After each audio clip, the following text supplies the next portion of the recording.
Commentaire de saint Augustin sur l'évangile de Jean, 50e traité. Depuis cet endroit, la Pâque des Juifs était proche, jusqu'à cet autre, beaucoup s'en allaient à cause de lui et croyaient en Jésus. Du chapitre 11, versets 55 et 56, et chapitre 12, versets 1 à 11. Le vase de parfum. Sommaire. On se trouvait à la fête de Pâques, figure de la vraie Pâques, et les pharisiens incrédules voulaient se saisir de Jésus pour le perdre et se perdre du même coup.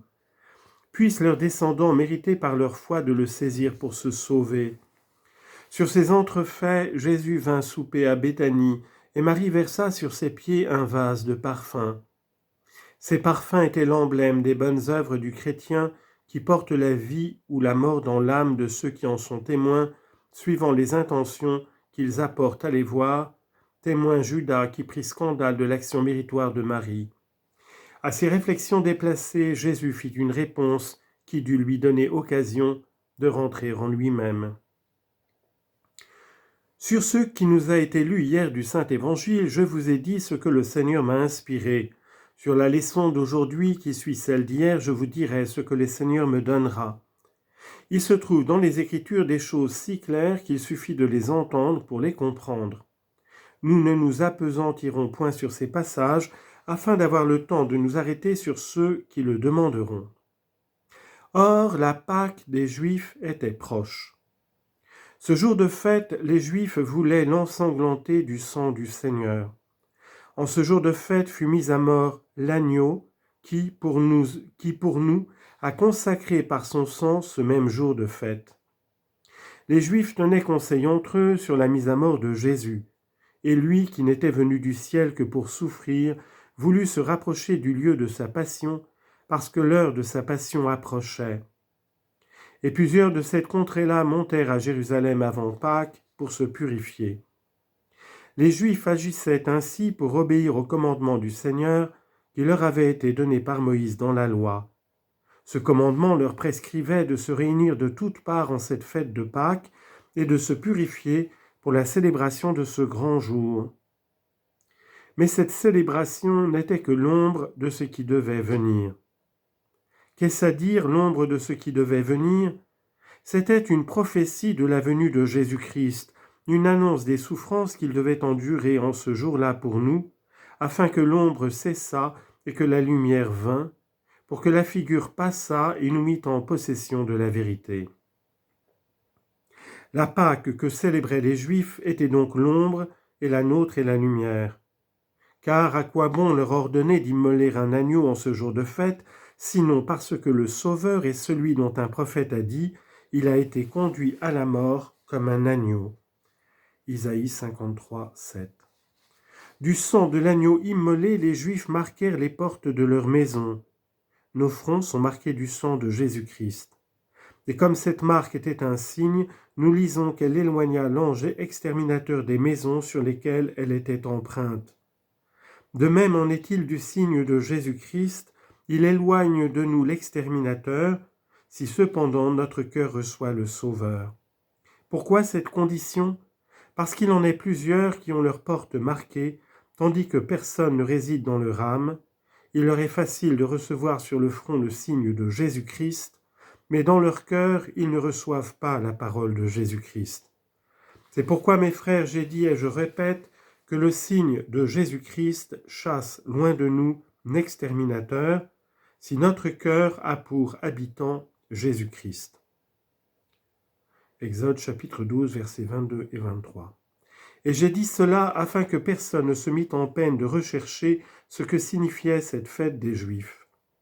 Le Seigneur est donc venu comme une victime pour que nous ayons une vraie Pâque en célébrant sa passion à l'image de l'immolation de l'agneau.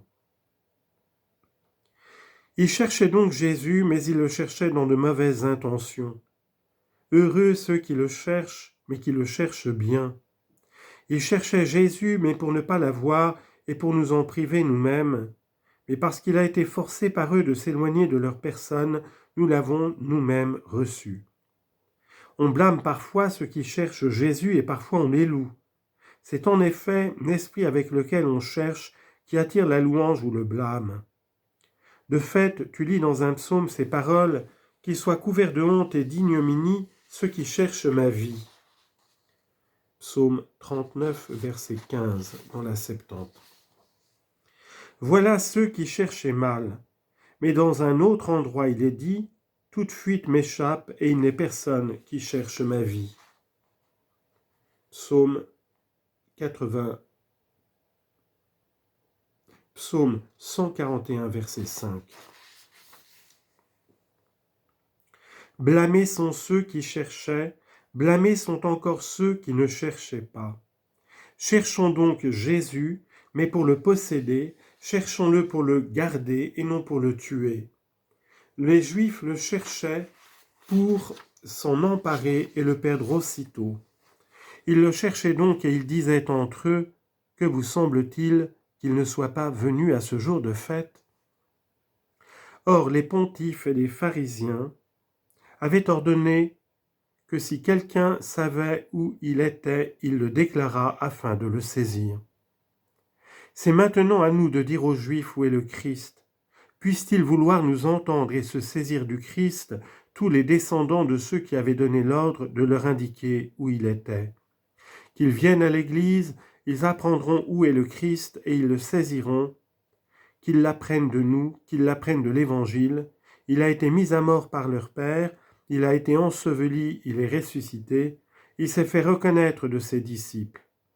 En leur présence, il est monté au ciel, où il est assis à la droite du Père, il a été jugé et il viendra comme juge. Qu'ils écoutent donc et qu'ils le prennent, ils répondront peut-être, mais comment saisir celui qui est absent ? Comment pénétrer jusque dans le ciel où il est assis pour s'emparer de lui ? Que ta foi s'élève jusqu'au ciel et tu le saisiras. Tes pères l'ont saisi avec les mains de leur corps, pour toi saisis-le avec ton cœur, car bien qu'absent, Jésus-Christ est toujours présent. S'il ne l'était point, nous serions nous-mêmes dans l'impossibilité de le saisir. Mais comme ce qu'il nous dit est vrai, voici que je suis avec vous jusqu'à la consommation des siècles. Matthieu 28, 20.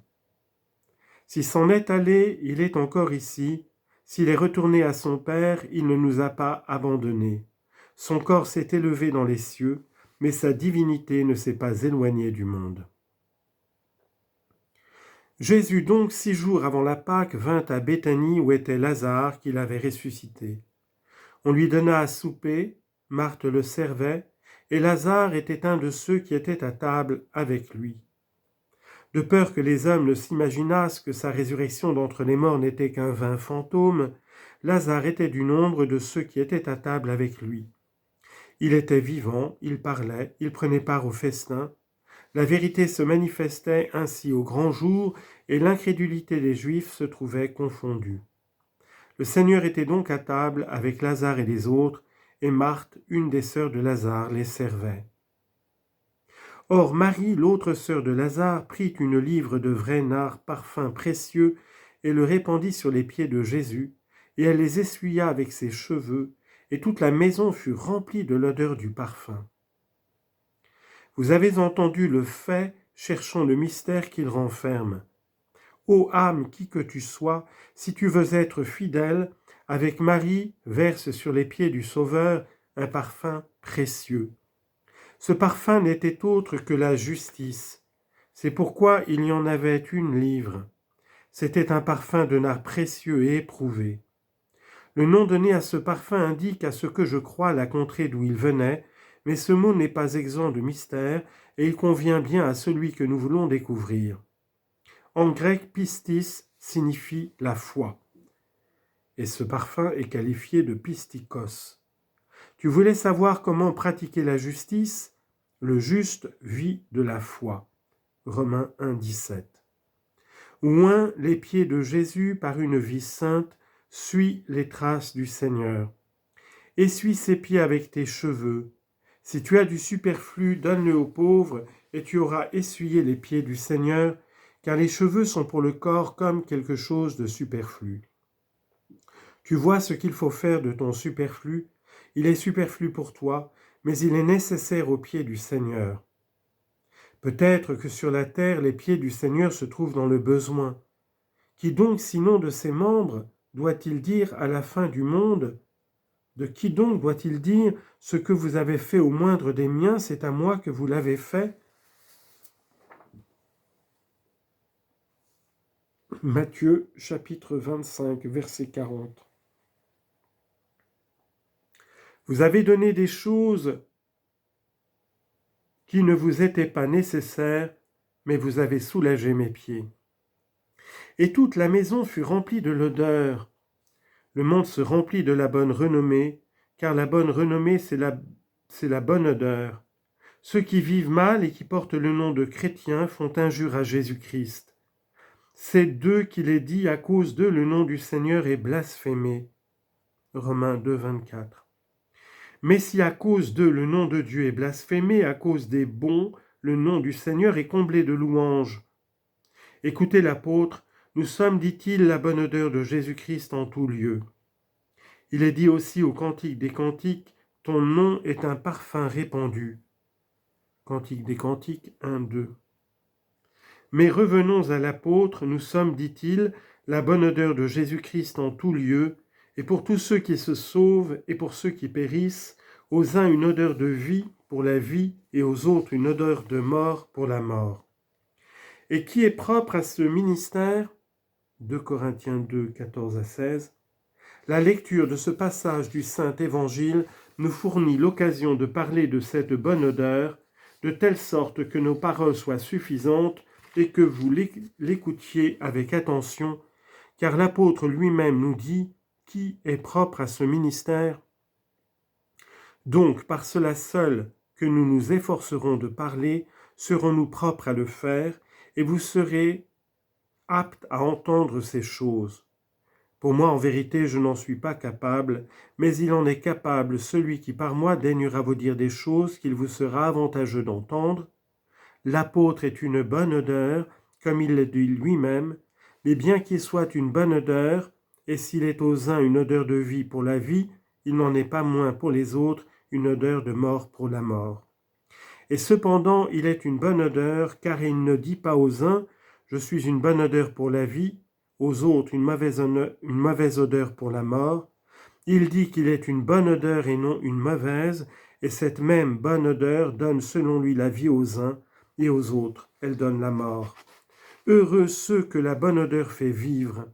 Mais y a-t-il rien de plus malheureux que de trouver dans la bonne odeur un principe de mort?